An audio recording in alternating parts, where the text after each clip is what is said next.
Justice for Mohbad is beginning to appear like it's going to implode. Not really explode, implode.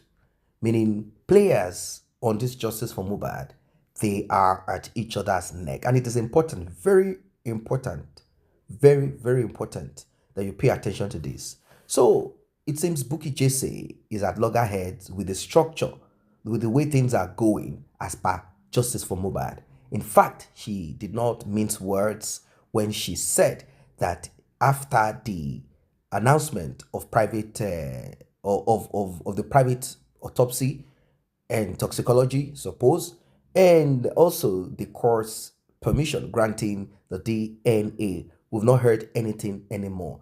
I do understand personally that the inquest that was put to stop by another force, we're talking about the Bankole and Smith force. I do understand that part of it. This is another group of the public coming from another section. Well.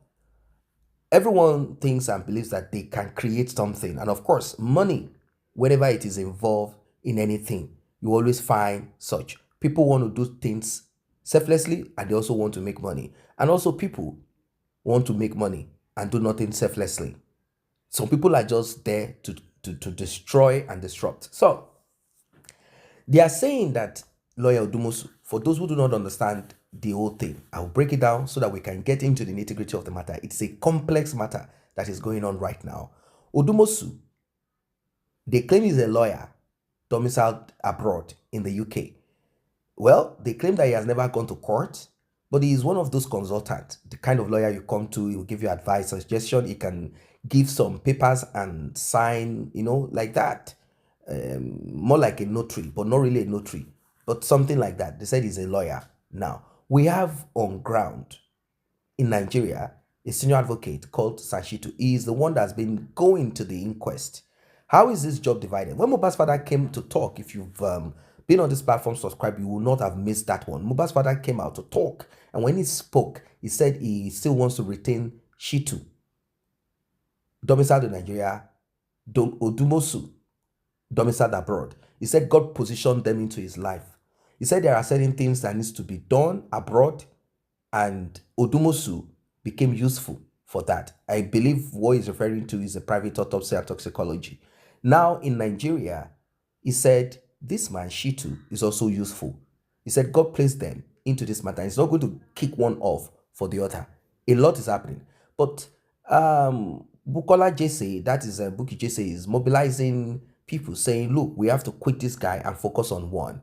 Well, the thing is that Odumosu might have been done with his job, but I am kind of thinking also that should the DNA get access to be done abroad, permission, Odumosu might be useful again. That is what I think Mohbad's father is looking into.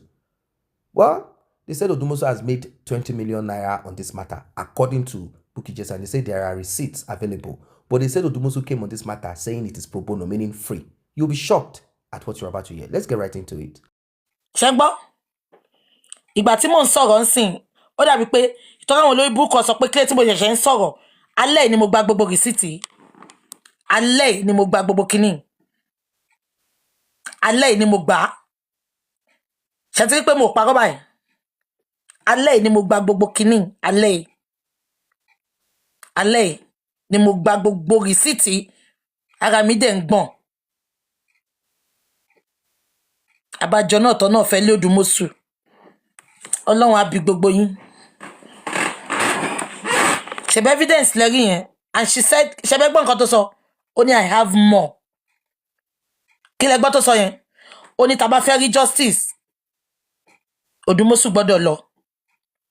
So ṣe rí ibi tí mo ti ń mọ́rọ̀ mi bọ̀, tí gbogbo yín feel pé ó fẹ́ control bàbá, mi control bàbá. Ọmọ ló kú yìí. Best interest gbogbo wa ni. T'Odumosu bá yìí wà nínú justice, ó máa dà pé à ń da omi sínú apẹ̀rẹ̀ ni. A ní ṣàṣedànù lágbára Ọlọ́run. A ní ṣàṣedànù. Abẹ́ gbọ́ mi. So gbogbo ìjà tèmi ń jà nìyẹn.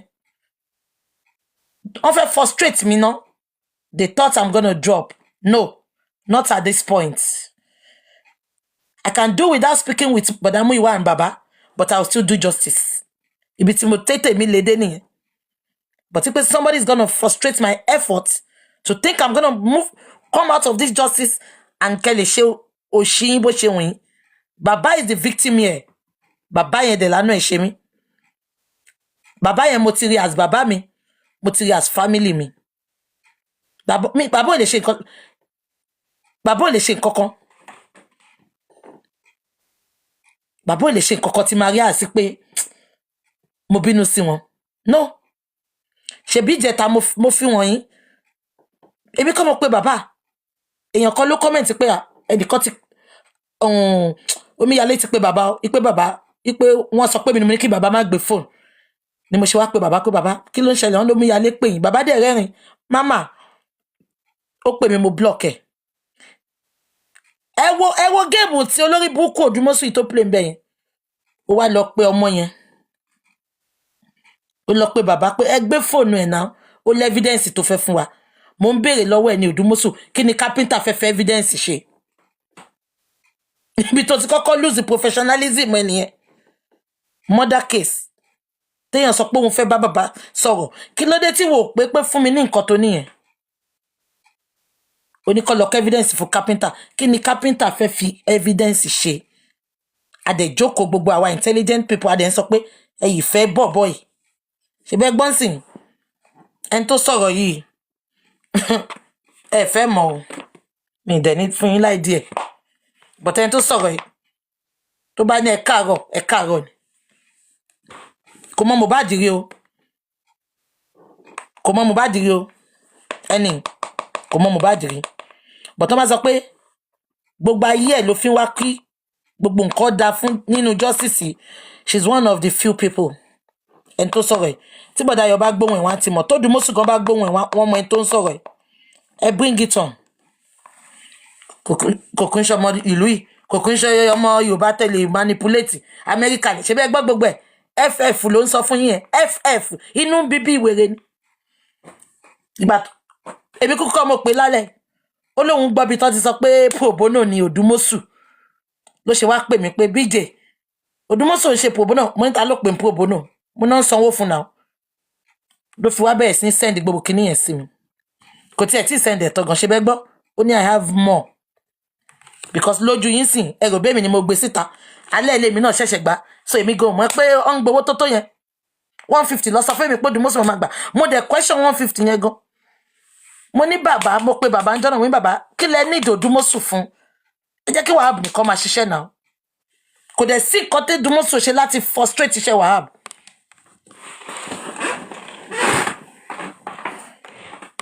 Nǹkan kan ṣẹlẹ̀ Odùmọ̀ṣù ti gbàbọ̀dẹ̀ tipẹ́. Ìgbà tán náà fẹ́ pé gbogbo àwọn tán fẹ́ pè wá sínú court wá sí court mi ní jáyín sí tán. Mo yìí ń reserve àwọn nǹkan kan ni. Ó léèyàn kan tó Odùmọ̀ṣù ní kán má pè wá sí court. Ẹni yẹn dẹ̀ ní main character nínú justice for Mohbad nínú ikú Mohbad. Ó ní kán má pè wá o. Ó ní kò need. So káwá ní àní Wahab ẹ mọ èèyàn. So Odùmọ̀ṣù tí ò gbé gbogbo àwọn boys yẹn lọ sí court tẹ́lẹ̀. Ó mọ nǹkan tó ń ṣe. Ọlọ́run ló ní ká gba Wahab.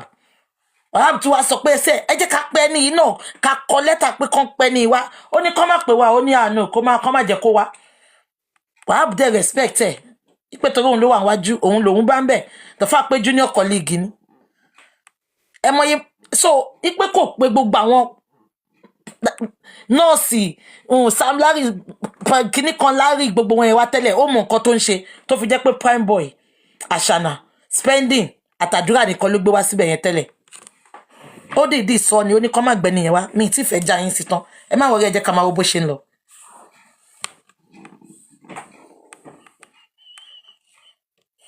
Àbí kò yé yín?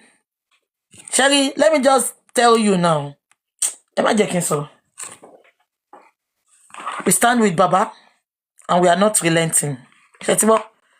Our analysis still continue. Tí bá ní anything tí bá fẹ́ bá yín sọ máa bá yín sọ.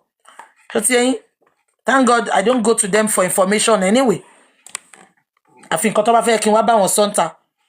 Àbí kò yé yín pé ẹ bá wa ṣe léyìí o ẹ bá wa ṣe léyìí o. Olórí burúkú Kúdí olóṣì aláyé bàjẹ́ ìwọ sọ pé ìwọ ń sọ ọ́ ní ìwọ sọ pé anybody tí anybody tẹ́ ń bá wá búnta àwọn ayọ̀ ló ń rìn mí ṣe ṣòro bẹ́ẹ̀ mi daft bí ìwọ ni olóṣì overcooked turkey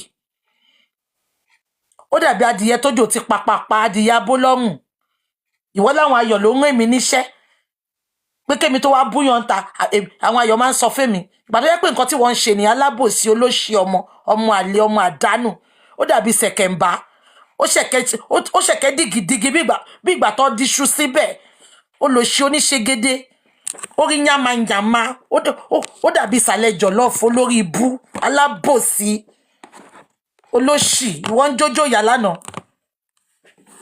aṣẹ́wó skindus olóṣì olóbò yamiyami òbòjà pọ̀ mọ́ fùrọ̀ olórí ibú certificate lawyer wọ́n ti ẹ̀pọ̀ lórí íńtánẹ́ẹ̀tì ìyẹn náà sì tọ́ máa sá lóhun lọ́yà ọ̀nà àtijẹ́ àti imú.com òun ló mọ̀ ń ṣe yamayama lórí íńtánẹ́ẹ̀tì ìwọ sọ pé àwọn ayọ̀ ló ń rìn mí iṣẹ́ kémi wá àwọn bàbá ló máa ń rìn mí iṣẹ́ ọmọ sẹ́nibọ̀dì tẹ́mi bá bú lórí íńtánẹ́ẹ̀tì àbúrò ẹ̀ burú ni tí ó bá ṣọ̀rọ̀ Mohbad kí lèmi àti ẹ̀fẹ́ jọ máa ṣe pọ̀ ẹ̀yin olóṣì aláyé bàjẹ́ dédé olórí burúkú ọmọ àlè játijàti ọmọ tó ọ̀fọ̀ já àrùn ọ̀pọ̀n ẹ jẹ́ ká máa lọ jàre aṣẹnu wúwú bí ìgbà tó di ṣe gèdè sẹ́ẹ̀kì olóṣì duplicate gbogbo nǹkan ayé ẹ̀ duplicate ni tí n bá dákẹ́ mo kàn dákẹ́ ni o mo ní sáìzì gbogbo yín lọ́wọ́ o mo ní sáìzì yín lọ́wọ́ o ẹ̀yin wèrè dédé ẹ̀yin pàǹtí ẹ̀wà ẹ̀wò wọ́n yánmọ́yánmọ́ olórí ibú ìwọ lè sọ̀rọ̀ ń sìn o lè sọ̀rọ̀ ń sìn tọ́lọ́ bá ti ẹ̀rọ tí gbogbo yín á fún wa ń justice yẹn kí gbogbo lọ́ọ̀yà gan má dá sí á fún wa ẹ̀yin olóṣì olóhùn jẹ́ ká máa lọ fún mi lésì o bí ìdá gbogbo yẹn lóṣèré wọ́kúdì yẹn mo reserve ẹ̀ bọ̀dá Hamzat Ghana yẹn ló bẹ̀ bẹ̀bẹ̀ ń jọ sí o má rò bí mo give up well Hamzat yẹn ló bẹ̀ bẹ̀bẹ̀ o àwọn ló ń bẹ̀ mí pé kí n fiẹ́lẹ̀ o ti skindus tèmi àti ẹjọ́ dáwọ́lé ẹ̀ mo fẹ́ fún ẹ ní mo fẹ́ fàájà gidi gan fún ẹ ní Hamzat Ghana yẹn bọ̀dá Ghana yẹn ló ní kí n fiẹ́lẹ̀ ṣùgbọ́n lórí burúkú ni wàá kọjá ìyẹ̀ṣà ni ṣé bọ̀dá mú ìwá yẹn lè rán mi iṣẹ́ pé kí n lọ búyàn oníbọ̀dá mú ìwá ló máa ń rán mi iṣẹ́ kí mi lọ búyàn make it make sense now ṣe mo máa ṣàbòsí òṣì nìyẹn ṣórí mi kí n sọ̀rọ̀ ẹ lórí platform mi ni àbí mo sọ pé tó bá ń bú mi èèyàn kan ló ní kó wá bú mi why are you coming for me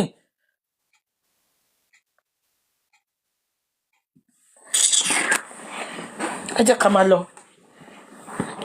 ẹ jẹ́ kó máa pọ̀ létí ìyá yín o ẹ̀yin àti justice ẹ̀yin alábòsí ẹ̀yin òkú Mohbad sọ mí di speaker ẹ jẹ́ kó máa pọ̀ létí ìyá yín àwọn tó truly fẹ́ justice fún bàbá àìwà gidigba lẹ́yìn bàbá o we are not leaving bàbá àtọmọ lóòótọ́ kò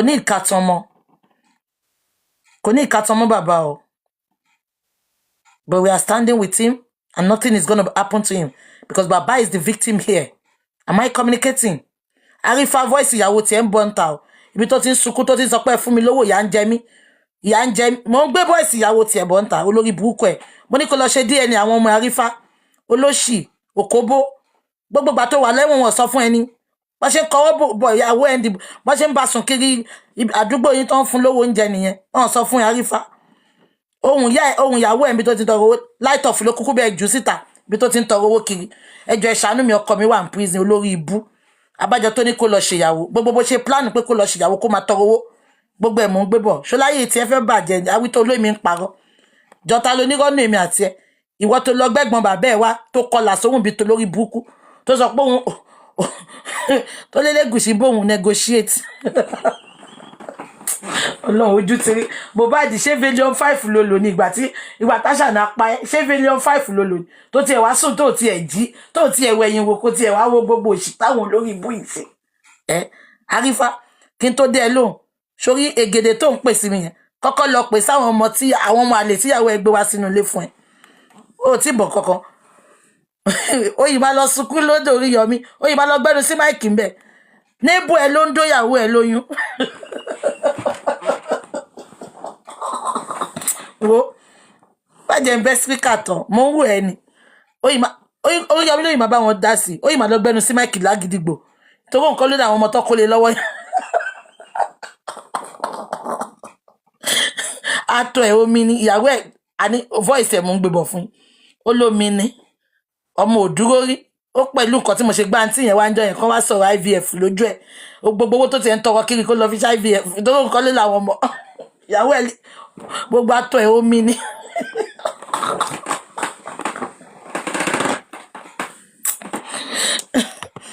ẹ jẹ́ a máa lọ mo nífẹ̀ẹ́ gbogbo yín jàre. I love you all olórí ibú ọmọ òfò ẹ jẹ́ a máa lọ I love you all.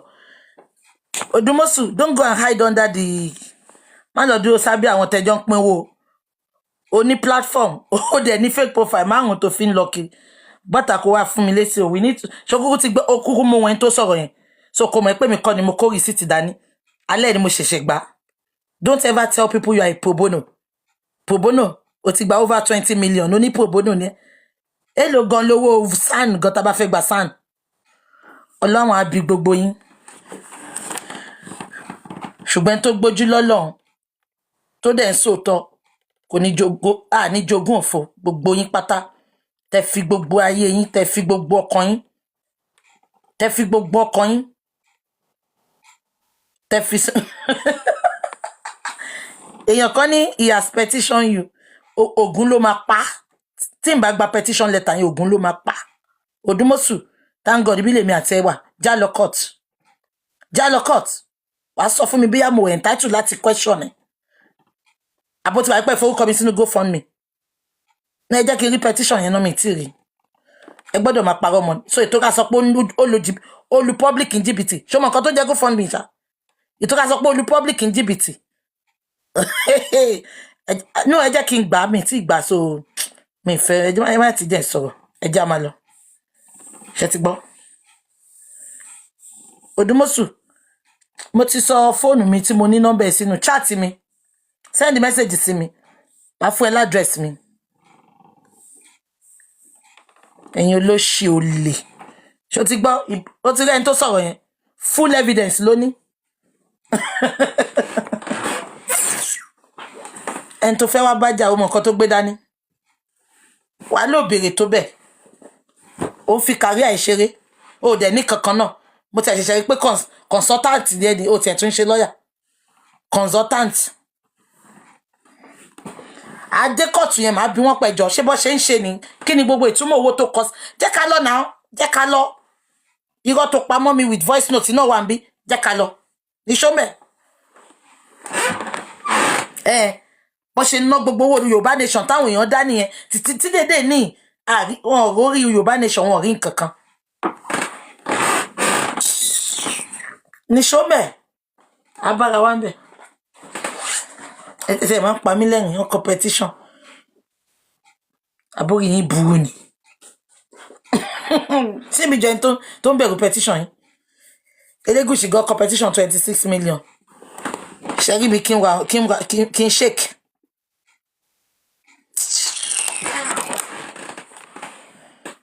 ẹ jẹ́ ká máa lọ I love you all so very much tí bá ní anything tí bá fẹ́ wá sọ màá wá sọ ṣe ti gbọ́ but we are still into justice for Mohbad ṣe ti gbọ́ ìsáàbù yẹn for now ẹ jẹ́ ká gbọ́ nǹkan tó fẹ́ sọ màá máa bá wọn jù síta lẹ́yọ kọ̀ọ̀kan ṣe ti gbọ́ ẹ ṣé mo dúpẹ́ God bless you all I love you because wọ́n sọ fún mi pé DNA ló ń handle ẹ bá wa bí àgbọ̀ nǹkan kan pa DNA up till now because ó ti ní kàn fi ṣòkú òru nìkan fi ṣe family affair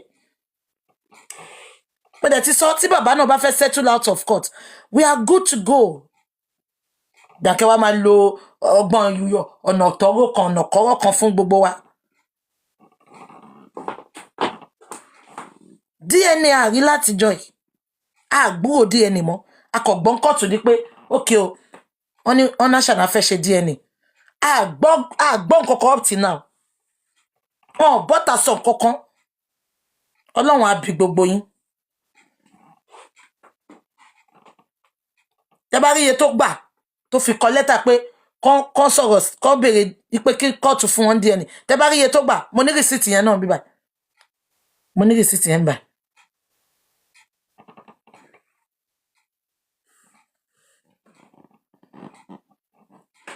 bí a lè mọ̀ pé mo ti ṣàwọn investigations kan lórí ẹ̀ ó jẹ́ má tú di ara ẹ̀ síta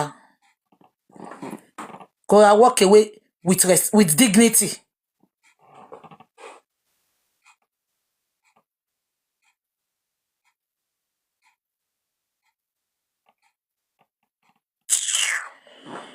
Ẹ jẹ́ ká máa lọ jàre. Ó ti di dandan. Gbogbo ẹni tó bá dọwọ́ justice bolẹ̀ àbí tí ò fọkàn kan ṣe, nǹkan tó ṣe bàbá Mohbad máa ṣe gbogbo wọn. Kò ń ṣe pé nǹkan tó ṣe bàbá Mohbad máa ṣe gbogbo wọn.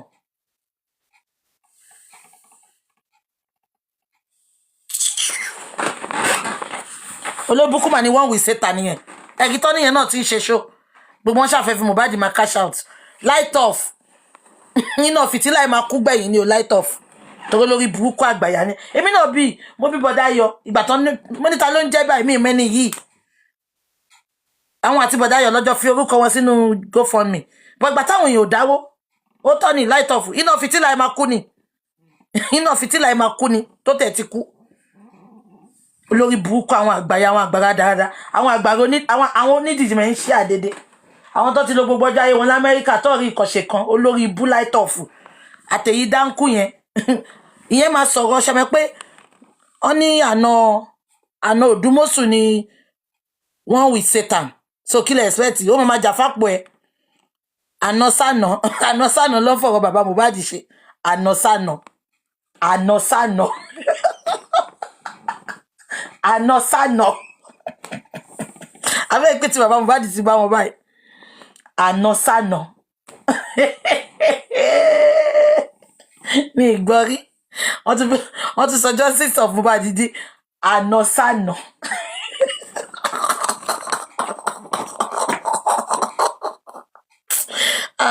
Ojúmọ́ àti rí o. Ní rí kú ọmọ lórúkọ Jésù. Bí ìtẹ̀ wá sọ fún yín ni. Ṣé rí wọ́n wí séta nìyẹn? Ex ọlọ́pàá ni. Ọlọ́pàá ló ń ṣe lẹ́kọ̀ọ́ tẹ́lẹ̀. Ṣé wá sọ fún mi ṣé ìyá àṣànà gan ṣé wọ́n ti ní jọ dòwò pọ̀ wọ́n ti ní báwọn àwọn sọ̀rọ̀. A dẹ̀ finá sórí òrùlé sùn.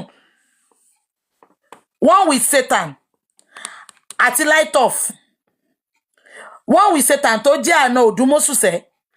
Ọlọ́pàá ló ń ṣe tẹ́lẹ̀. Ọlọ́pàá ló ń ṣe lẹ́kọ̀ọ́. So ẹ sọ fún mi ẹ rí pọ́wọ́ ti wọ́wọ́ ẹ gbé gbogbo connection yẹn ti wà.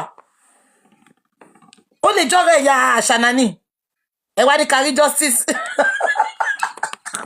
Wọ́n ti fọ̀rọ̀ bàbá ṣe àna sànà. Èmi ò mọ̀ pọ́lọ́pàá ni.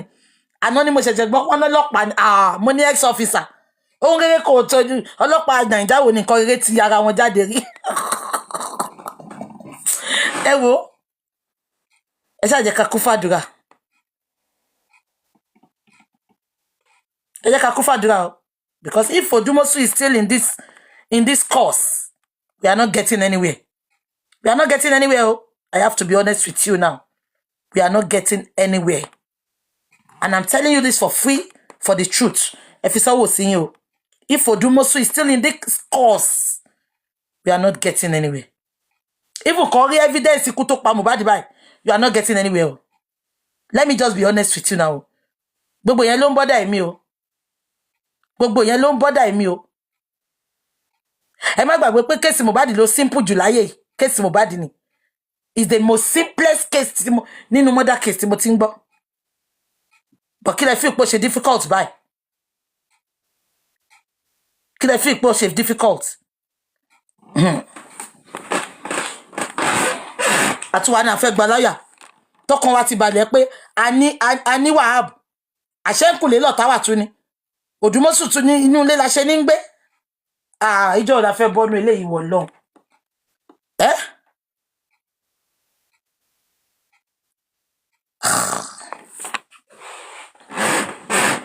Case Mohbad ló simple jù.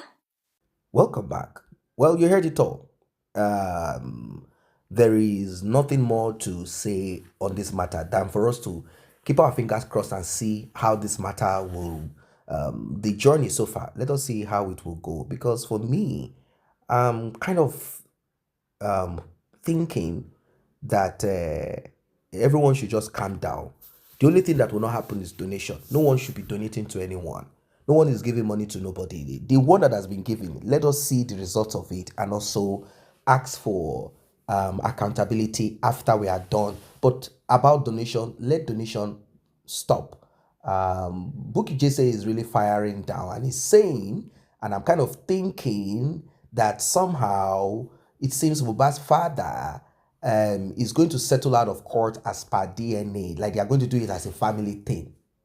You know, Mohbad's mother, from what we heard, has been reaching out to Mohbad's father, hoping that the DNA thing will be scrapped so that they can just sort this thing. Like, wait, money will come out. Let's make an agreement with this girl. Money will come out. Let's use this child to get this thing out. Then we share money and we go. But Mohbad's father is like, no, God forbid. I'm not going to do that. At least that's what we know. But somehow it seems they are saying that Odumusu might be suggesting to Mohbad's father that this case of DNA should be done in a civil way, rather than they should just handle this matter without making it a public thing. Because Bukky Jesse is saying she has not gotten any update as per the DNA thing. That Mohbad's father has been kind of quiet about it. They're not getting any update. Nothing is happening, and that she is not the kind of person that calls Mohbad's father to speak to Mohbad's father to get update. So people will not begin to say, "Oh, this lady, you are trying to corner this man for yourself." I don't really understand what is this thing about cornering Mohbad's father. He lost his son. People are helping him to get justice. Then all of a sudden, the man now becomes a prize to win. It became like something that you have to get, to get some kind of a kind of fame from, or to get some kind of support, or to kind of get some form of credibility from or something. I don't really get it. The man is not like is not like looking at it like, why are these people fighting to be on my side, to be this and that. And you know one thing about it, within seconds, this same man can be dragged to hell. They will rubbish him, pieces him, and make him appear as nobody. Now, Bukky Jesse is trying to say that this man is useless. I mean, Odumosu, the one domiciled in the UK, and that is no longer important on this journey of justice. Now, what about private autopsy that has been done? They say it's Odumosu that did it and he delivered. What about the DNA? There is a possibility that it might be done abroad. Is Odumosu going to be useful on that matter? This is the case that we are dealing with. According to Bukola Jesse, like I said, Odumosu had consumed close to 20 million naira. For what? They say, what has he done for him to consume 20 million naira? Even Sanshitu that goes to court every time, the inquest, how much has he consumed? Not to talk of you. What have you done? Is it the private autopsy? Is it sending people to court to get this? What is this thing that you are doing? You say you don't collect money. You are not collecting money. You only send lawyers to come and do. They say junior lawyers, small boys, to come and represent in court. They were the ones that went in to get the court to agree and accept on the DNA to be done. But till today, we've not heard anything. They said this DNA thing has been granted for a while. Till today, we've not heard anything. We've not. But I'm kind of thinking, because Bukola too said it, that the terms and conditions that Mohbad's father wants the DNA to be done, the court will have to agree, or one will have to agree. If not, they just have to look into this matter. And this is a festive season. It seems everything is going to be rolling over to next year. If not, because I don't get it. But the thing, like I said, nobody should be donating to anybody on anything anymore. We've done enough. We want to sit down and watch what our money has done, what our voices, our efforts, our time, and everything, what it has achieved. That's what I believe we should be talking about right now. Enough is enough. I'm not saying that the lawyer Odumusu is useless, because at times, if you do not know, if you have not seen the efforts that someone has put into certain things, you might think that such person is unproductive. You until you come around to see the complexity of the matter, then you will get to know how difficult, how hard, how it is not easy. Let me put it that way. How it is kind of not easy to achieve results. It is not a joke. It is not a joke. It is not a joke. It is serious matter here that we are talking about. Because Jesse, you heard what she's saying. She's laying curses, abusing, insulting. She has her reasons for whatever it is. Because the other party too are doing the same thing. Now she's throwing shots at Yeye Kudi. Yeye Kudi also will throw shots at Bukky Jesse. Both of them are not looking at each other nicely at this time, kindly at this time. They are at each other's neck. One is claiming that one other person is counterproductive. The other one too is saying that you too, you are useless, you are not useful, you've not added value to this justice for Mohbad. All that you are on about is just to cloud chase. You are a fake person. The other time you spoke about Obelegushi, all of a sudden you retracted it because you had to go back to Nigeria. Of course, if one person has to go to Nigeria and one person is not going to Nigeria, everybody has to maintain, sanity and cover your back. You cannot just speak or fight and then stay somewhere and think some other people will not want to protect themselves. This journey is not is not a joke. It's important. It's a very important thing. Very very sensitive. I mean, and it is important that anybody who is on this matter will want to protect themselves. You just don't want to put yourself there, expose yourself, and allow yourself to be caught in between. Imagine you go to Nigeria and then they lock you up because you're advocating for something and you don't have proof. That's the thing about the Obelegushi. Where is the proof? We heard songs here and there.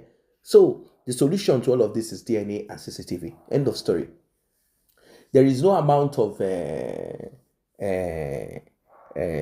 statement that will give us answers, because it seems the people that are supposed to get this thing done, they chose to appear dumb. They chose to appear unintelligent for a reason. Why? Because they are unwilling. They are unwilling to get answers. They are unwilling to get results. They don't want to achieve this. They don't want to. And I told you guys from the beginning that the reason why this matter is this way is because Wumi's mother had injected herself quickly at the onset on this matter to make it rough. To make it rough. That's just the thing. She had injected herself earlier into this matter to make sure that answers to justice for Mohbad is not gotten. That's just the truth of it. We cannot deny it. That's the truth. Bukola Jesse can get angry as she wants. She can give her opinion, which is good. If these things don't happen, we will not even get clarity. Everyone cannot sleep and face the same direction. There must be opposition. That opposition will allow those that are on the other side to rethink, to process it, and see how to go about this journey of justice.